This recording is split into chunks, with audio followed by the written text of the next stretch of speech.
Good morning students. आज हम लोग हिस्ट्री का चैप्टर नंबर 2 स्टार्ट करने जा रहे हैं। उसका नाम है न्यू किंग्स एंड किंगडम्स। देखिए बेटा, आप लोगों को सबसे पहले यहाँ इसमें एक मैप दिख रहा है। स्टार्टिंग में उन्होंने मैप दिया हुआ है। ये जो मैप किससे बिलोंग करता है, इसमें क्या है देखो, मैं आपको इसका रेफरेंस बताती हूँ।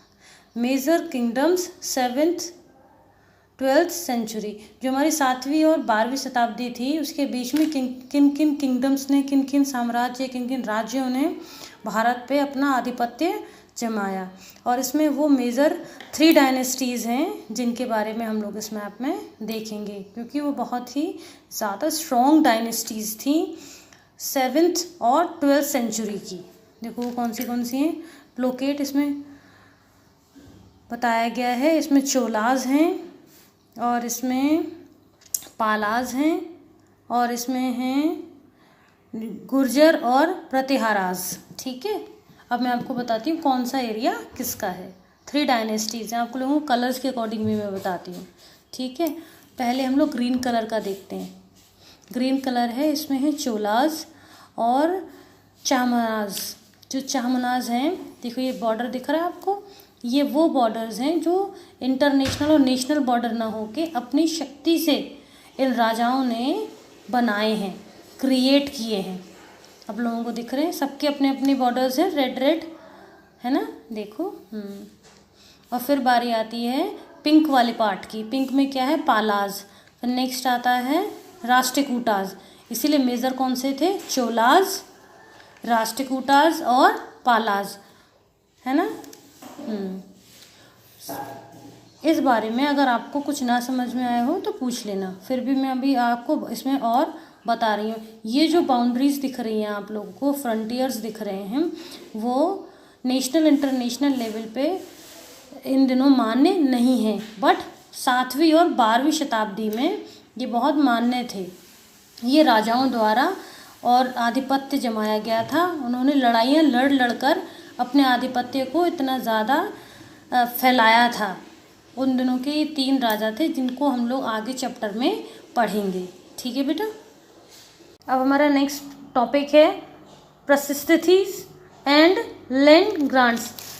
प्रसिस्थितीज देख लो बेटा, ऐसा होती थी देखने में, ये ऐसी लगती है, कॉपर प्लेट्स हैं जिनके ऊपर राजा कुछ, जैसे ब्राह्मण्स हैं, ब्राह्मण्स लिखा करते थे इनके ऊपर, और ये लोकल लैंग्वेजेस में भी हुआ करते थे। राजा इसमें अपनी तारीफ से रिलेटेड, अपने राज्य से रिलेटेड, मतलब जो राजा लिखवाता था उन ब्राह्मण से या फिर लोकल लैंग्वेज लिखने वाले लोगों से, लेकिन बहुत ही ज़्यादा नॉलेजेबल पर्सन से लिखवाता था, और इनको बहुत ही संभाल के रखा जाता था।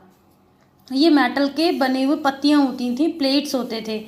इन प्लेट्स के ऊपर संस्कृत में और लोकल लैंग्वेज में लिखा जाता था। इनका जो नाम था वो था प्रसिस्थिति। और इस लिखने को लेके राजा बहुत ही खुश हो जाता था, क्योंकि उसको लगता था कि जो मैंने बोला वो एज इट इज़ इस ब्राह्मण ने या फिर इस बंदे ने लिख दिया है, तो क्यों ना मैं इसको कोई गिफ्ट दूं या फिर कोई रिवॉर्ड दूं। तो रिवॉर्ड में वो क्या देता था, उसको लैंड्स ग्रांट करता था, लैंड्स दे देता था, मतलब लैंड दान में दे देता था, और कहता था ये जो लैंड है उस पे ही, उस पूरी लैंड पे तुम्हारा अधिकार चलेगा, तुम आराम से उसको यूज़ कर पाओगे, और आगे इससे रिलेटेड कोई भी इंफ्रास्ट्रक्चर इस छोटे सी लैंड में जो होगा वो सब तुम्हारी ही इच्छा के द्वारा होगा। लेकिन 12th सेंचुरी में थोड़ी सी चीज़ें बदल गईं। एक बहुत बड़े ब्राह्मण थे कश्मीर के बारे में, जो अभी तक उन्होंने लिखा है, जो कम्प्लीटली ट्रू है। कालहाना थे जो, उन्होंने संस्कृत के बारे में जितने भी वॉर्स हुए, जितने भी किंग्स आए, हिस्ट्री के जितने भी रूल्स थे, रूल करने वाले पर्सन थे, रूलर्स थे, उनके बारे में उन्होंने एक पोएम कंपोज की, संस्कृत में एक पोएम कंपोज की।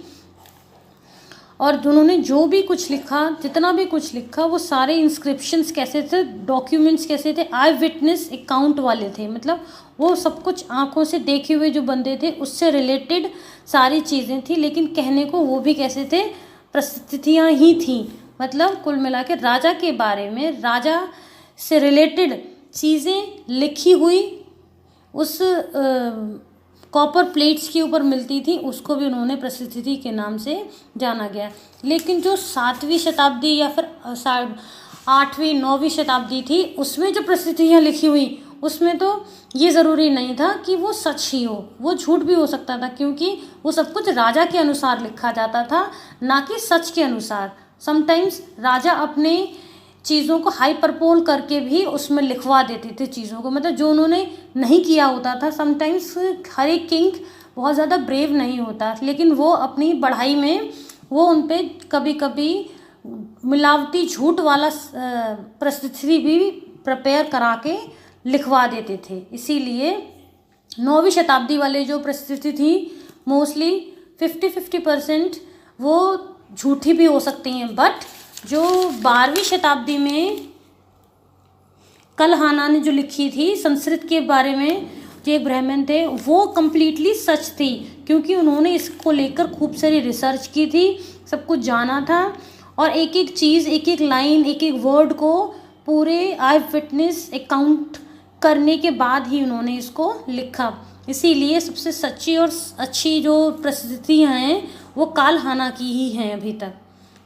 ये उन दिनों राजा इस पॉलिसीज़ को फॉलो करते थे।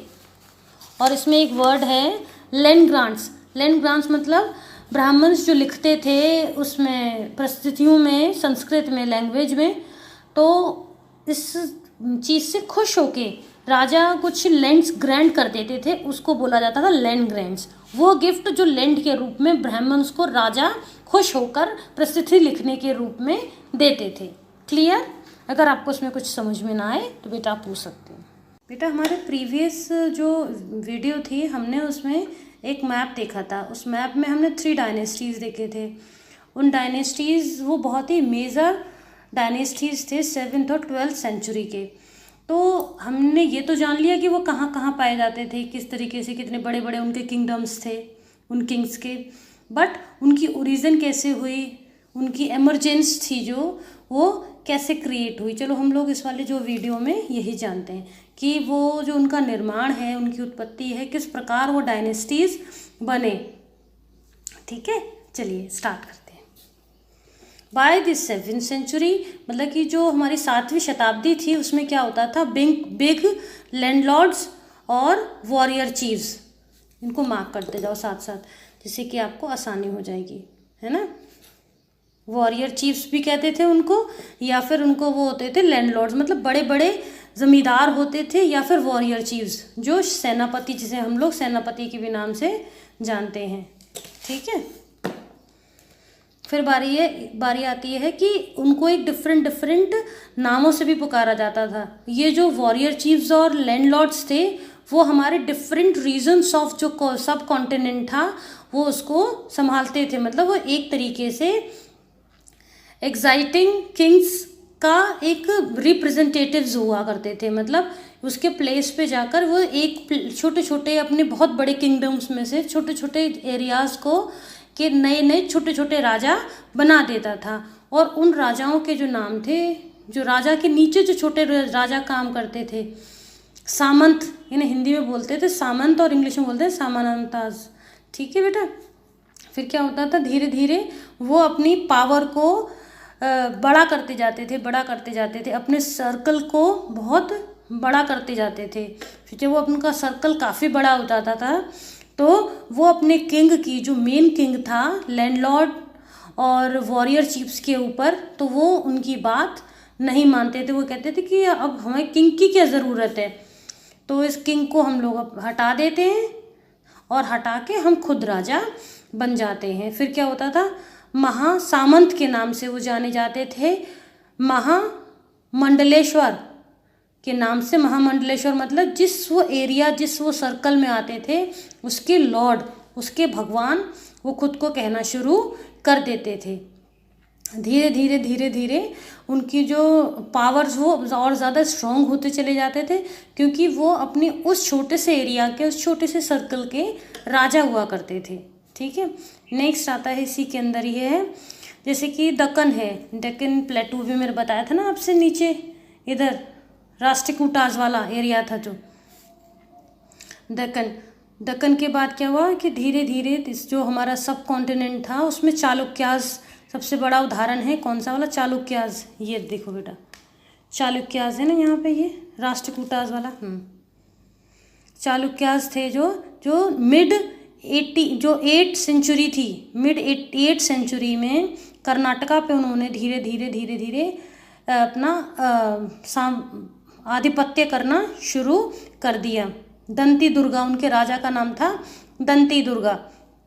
और जो राष्ट्रकूटास थे, जो अभी नीचे जो कुछ समथिंग रेड कलर का एरिया बताया था ना मैंने, नीचे वाला, राष्ट्रकूटास से जो उनका वो चीफ था, जिसने चालुक्यास को ओवरकम करके, मतलब कि उन्होंने उसके ऊपर उस एरिया को जीतने के बाद अपना साम्राज्य फैला लिया था। लेकिन वो जाति से क्षत्रिय नहीं थे, तो उन्होंने एक रिचुअल को फॉलो किया, परफॉर्म किया उन्होंने। रिचुअल मतलब एक रीति रिवाज।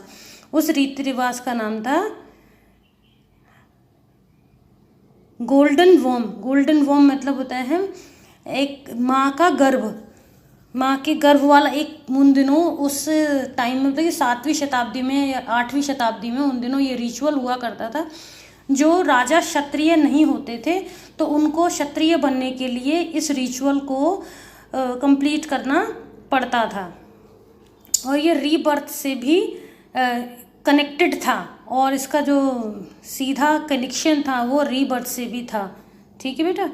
फिर आता है इसमें धीरे धीरे आगे ये सारी चीज़ें, मिलिट्री की जो स्किल्स थे, कर्व थे, ये सब किंगडम्स में धीरे धीरे इंक्लूड होते चले जाते हैं। और इंक्लूड होने के बाद वो बढ़ता चला जाता है एरिया। और राजस्थान वाला एरिया था, उसका सबसे बड़ा उदाहरण इन्होंने रिचुअल्स के अकॉर्डिंग, मतलब कि वो क्षत्रिय नहीं थे फिर भी एक ब्राह्मण थे। ब्राह्मण होने के बाद में भी उन्होंने शिक्षा और दीक्षा से रिलेटेड काम, अपना प्रोफेशन ना आजमा कर उन्होंने यूज़ किया था क्या, इस वाले प्रोफेशन को उन्होंने, मतलब उन्होंने एक क्षत्रिय होने का सारा धर्म निभाया। बट वो क्षत्रिय नहीं थे, एक ब्राह्मण थे। इसका सबसे बड़ा उदाहरण आपको इस वाले पैराग्राफ में देखने को मिलेगा, देखना आप अच्छे से। ठीक है।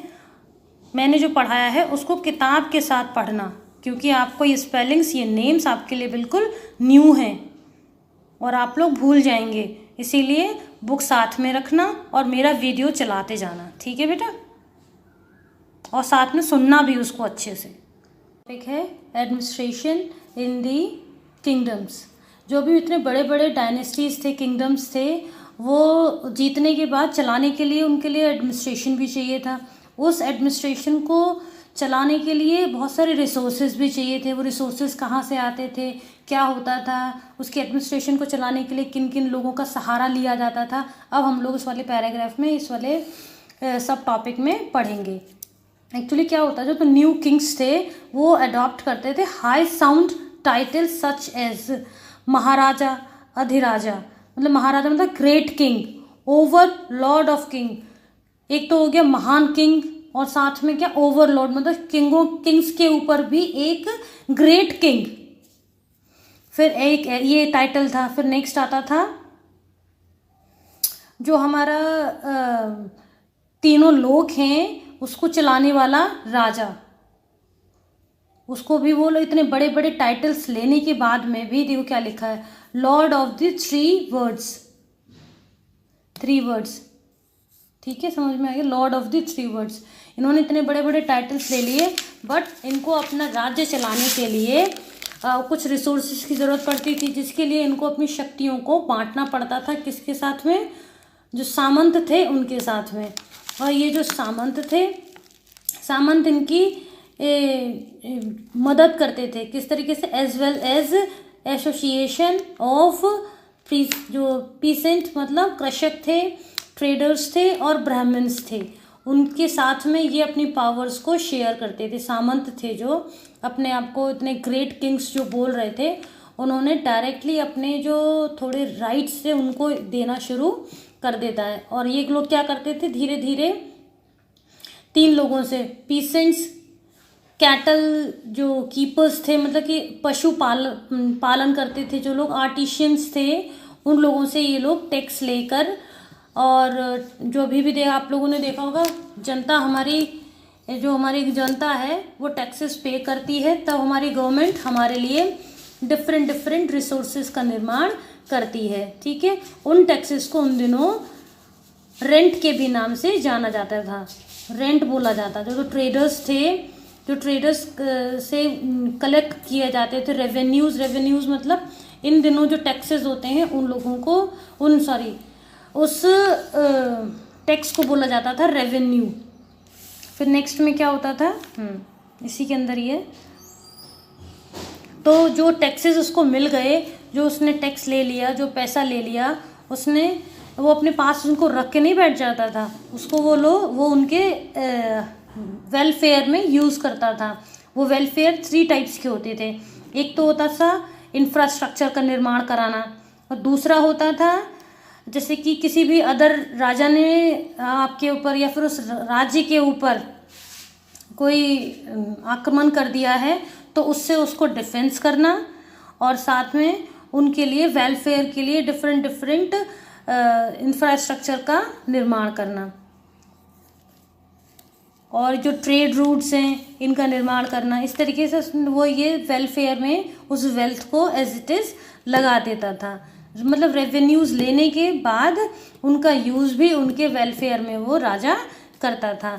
और जो रेवेन्यूज़ कलेक्शन का जो काम था वो फंक्शनरीज, जो कलेक्टर्स हुआ करते थे रेवेन्यूज़, उनके द्वारा वो करवाता था। मतलब वो प्रतिष्ठित लोग थे उस सोसाइटी के, जो उस रेवेन्यूज़ को कलेक्ट करते थे पीसेंट से और ट्रेडर्स से, इन लोगों से, क्योंकि इसको कलेक्ट करना बहुत आसान काम नहीं था। इसको कोई प्रतिष्ठित और एक मानी आदमी ही कर सकता था। लेकिन ये जो पोस्ट होती थी, पोस्ट हेरिडिटरी होती थी। हेरिडिटरी मतलब वंशानुगत, मतलब पहले एक आदमी 20-25 साल करेगा, जब वो मर जाएगा उसके बाद उसका बेटा करेगा, फिर उसके बाद उसका पोता करेगा। इसीलिए ये जो पोस्ट होती थी वो पोस्ट हेरिडिटरी होती थी। फंक्शनरी कलेक्टर्स जो हुआ करते थे, रेवेन्यूज़ को कलेक्ट करने वाले, उनकी जो पोस्ट होती थी वो हेरिडिटरी हुआ करती थी। हेरिडिटरी होने की वजह से उसका बेटा, बेटे का बेटा, इस तरीके से ये पोस्ट आगे आगे चला करती थी। लेकिन फंक्शनरी जो कलेक्टर हुआ करता था वो राजा का ही कोई ना कोई रिश्तेदार या फिर कोई ना कोई फ्रेंड, जानने वाला, जो क्लोजली जानने वाला हुआ करता था। इसी तरीके से हेरिडिटरी ये वाली पोस्ट हुआ करती थी, इसी तरीके से हेरिडिटरी हुआ करती थी। जो आर्मी को चलाने वाले जो लोग थे, आर्मी से रिलेटेड लोग थे, वो भी रिलेटिव हुआ करते थे किसके, किंग के, इस पोजीशन के लिए। मतलब 2 ऐसी पोस्ट थी, किंग जिसमें बहुत ही विश्वसनीय और अपने रिलेटिव्स को ही रखना पसंद करते थे। अब हमारा नेक्स्ट टॉपिक है वॉरफेयर फॉर वेल्थ। देखो अपने नाम से पहचान रहा है, ये वॉरफेयर मतलब युद्ध की प्रवृत्ति रखना, किस लिए, वेल्थ मतलब धन के लिए, समृद्धि के लिए, प्रॉस्पर होने के लिए। कैसा, मैंने आपको पहले भी बताया था कि बहुत बड़ी बड़ी डायनेस्टीज़ हुआ करती थी। जो ये रूलिंग डायनेस्टीज़ थी वो based on the specific reason, एक स्पेसिफिक रीज़न में बेस्ड होती थी। फिर क्या, वो धीरे धीरे अपनी डायनेस्टीज़ को आगे बढ़ाते थे। और वो क्यों बढ़ाते थे, उसके पीछे 2 रीजंस थे, पावर और वेल्थ। पावर का मैंने आपको पहले बताया भी था इसके बारे में, और वेल्थ का हम लोग इसमें अब देखेंगे किस तरीके से वो उस चीज़ को हैंडल करते थे। बहुत सारे अब एग्जाम्पल्स मैं आपको इसमें दिखाऊंगी इस वीडियो में, इस वाले टॉपिक से रिलेटेड। मतलब वेल्थ के लिए उनको वॉर करने पड़ते थे, प्रॉस्पेरिटी के लिए उनको युद्धों का सहारा लेना पड़ता था। और वो किस तरीके से करते थे, उसमें 3-4 एग्जाम्पल्स हैं, मैं आपको क्लियर करने जा रही हूँ। जैसे इसमें लिखा है आपको कन्नौज एक बहुत ही प्रॉस्पर प्लेस था, पॉइंट था वो इधर यूपी में, दिल्ली से थोड़ा नीचे है, वो बहुत प्रॉस्पर प्लेस था। तो मैंने आपको 3 डायनेस्टीज़ पढ़ाई थी, आपको प्रतिहारा पढ़ाई थी और राष्ट्रकूटा पढ़ाई थी, और दूसरी एक और थी पाला।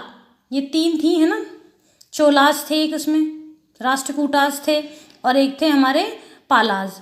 तो ये तीनों ही कन्नौज को अपने साम्राज्य में मिलाना चाहते थे। क्यों? क्योंकि वो एक समृद्धशाली प्लेस था, वहाँ पे प्रॉस्पेरिटी थी और वहाँ पे काफ़ी अच्छी रिसोर्सेज थे लाइवलीहुड के लिए।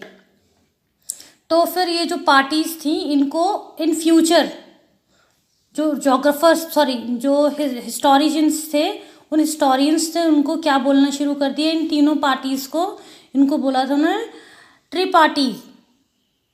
ट्रीपार्टीज स्ट्रगल। जो इस कन्नौज को लेके जो इन तीनों में युद्ध हुआ था उसको बोला हिस्टोरियंस ने ट्रीपार्टी स्ट्रगल।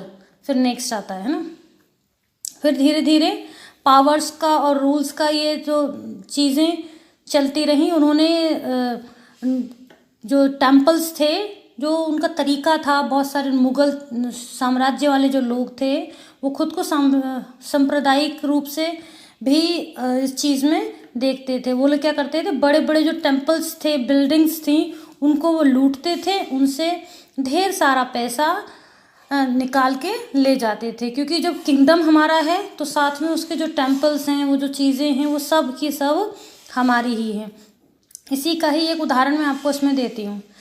क्या लिखा, one of the best known as such ruler, एक ऐसा राजा जो सुल्तान था, महमूद ऑफ गजनी था। जो महमूद ऑफ गजनी वास्तव में अफगानिस्तान का एक सुल्तान था जिसकी राजधानी थी गजनी, जिसने 17 बार, देखो बेटा मैंने लिखा भी है, ही अटैक्ड ऑन इंडिया 17 टाइम्स, उसने 17 बार इंडिया पर अटैक किया। उसकी टाइम पीरियड्स क्या थी, उसकी रूलिंग टाइमिंग क्या थी, उसने 997 से लेके 1030 तक उसने अपना रूल किया। उसमें 17 बार इंडिया पर आक्रमण किया। वो किन किन क्षेत्रों का या फिर किन किन एरियाज़ का वो राजा था, सेंट्रल एशिया का था, ईरान का था, नॉर्थ वेस्टर्न पार्ट जो हमारा गंगा प्लेन है और हमारा इंडस वाला जो प्लेस है वो इसका राजा था। और उसने क्या किया, वो आता इंडिया में और लूट कर ले जाता। उसका सबसे बड़ा उदाहरण क्या था, हमारे वेल्दी टेम्पल्स, उनमें उन्होंने सोमनाथ जो था गुजरात में अभी भी लोकेटेड है, उसको वहाँ से लूटा सारा पैसा, फिर वापस अपने उसमें चला जाता था, फिर लूटने आता था, फिर उसकी मतलब उसने ये क्रम बना रखा था। ऐसा उसने 17 बार 17 टाइम्स उसने ऐसा किया। और जो उसका जो फिर क्या हुआ, उसने जो उसका इंटरेस्ट था वो कुछ स्कॉलर्स को ढूंढने में भी था, क्योंकि वो चाहता था जैसा मैंने किया ऐसा मेरा जो काम है वो सब लेखा जोखा कहीं मैं किसी रिटन वर्क में रखूं। तो उसने एक अरेबिक बहुत बड़े स्कॉलर थे, उनका नाम था अल-बरूनी। जो अल-बरूनी थे उन्होंने एक किताब लिखी सब कॉन्टिनेंट के ऊपर। जो हमारे अरबिक वो थे स्कॉलर्स थे उनमें से वो एक थे, और अरबिक वर्क के अकॉर्डिंग उनके नाम को जाना भी गया है। उन्होंने लिखा है किताब इल हिंद। किताब इल हिंद मतलब वो किताब जो हिंद के ऊपर बेस्ड है। तो उसमें हिस्टोरियंस को, और इसका बेनिफिट हम लोगों को क्या मिला, जो हिस्टोरियंस हैं, जो स्कॉलर्स हैं, और जो बहुत सारे जानकारी इसको प्राप्त करने वाले जो लोग हैं, उनको इस किताब से बहुत मदद मिली कि उस टाइम पे क्या होता था। माना उस वक्त उसमें लिखी हर बात सही नहीं हो सकती, लेकिन एक आइडिया तो लगाया ही जा सकता है। फिर नेक्स्ट आती है चाहमनाज, मतलब कि जो चौहान थे, आगे चल के जाने लगे चौहान थे, उनका जो साम्राज्य था दिल्ली और ये अजमेर तक था। उसका एक सबसे बड़ा प्रेजेंटेटिव था हमारे सामने एकदम माइंड में आता है पृथ्वीराज चौहान तृतीय। देखो बेटा, द बेस्ट नोन चाहमनाज मतलब Chauhans rule was the Prithviraj Chauhan third, जिन्होंने कब रूल किया इन्होंने 1168 से लेकर 1192 तक इन्होंने रूल किया। इसमें भी क्या था, पर लेकिन इन्होंने डिफीट किया किसको, मोहम्मद गौरी को डिफीट किया, सुल्तान मोहम्मद गौरी को डिफीट किया। उसके एक साल के अंदर ही मोहम्मद गौरी ने दोबारा से उनको डिफीट कर दिया। और ये जो लड़ाइयाँ थी, ये सब जो पीछे आप लोगों ने इतने सारे उदाहरण देखे इसके अंदर, वो सारी लड़ाइयाँ वो सारे वॉर्स, सारे बैटल्स किसके ऊपर बेस्ड थे?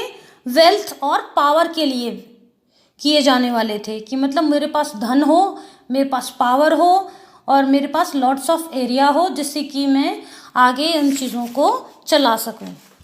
और नेक्स्ट टॉपिक मैं आपका अब नेक्स्ट वाले टर्न में पढ़ाऊंगी, इसीलिए आगे का पढ़ के रखना, जिससे आपको मेरी चीज़ों को कनेक्ट होने में आसानी रहेगी। अगर कुछ ना समझ में आए तो पूछ लेना।